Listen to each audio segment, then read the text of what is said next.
ओम शांति। आज की शिक्षाप्रद कहानी का नाम है चतुराई से सफलता। एक राज्य का एक राजा था। उसके पास बहुत सारी धन संपत्ति थी और राज्य को वो बहुत अच्छे ढंग से चलाता भी था, परंतु राजा का स्वभाव सनकी था।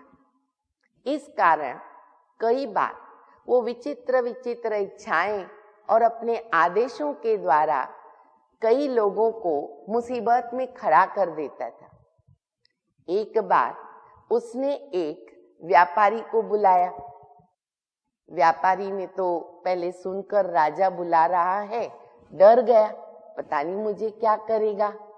जब व्यापारी उनके सामने आए तो राजा ने अनाज के स्टॉक से एक गेहूं की बोरी मंगाई और उसके सामने रखी और व्यापारी को कहा, बताओ ये क्या चीज है।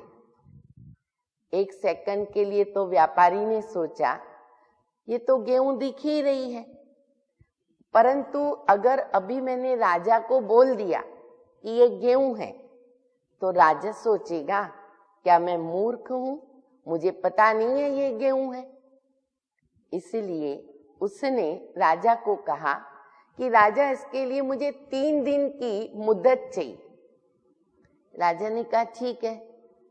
3 दिन के बाद चौथे दिन वो व्यापारी अपने घर से एक थैले में गेहूं भरकर राजा के पास आया और राजा के पास वो थैला रखते हुए कहा, राजा इस थैले के अंदर जो चीज है ना वही वो चीज है।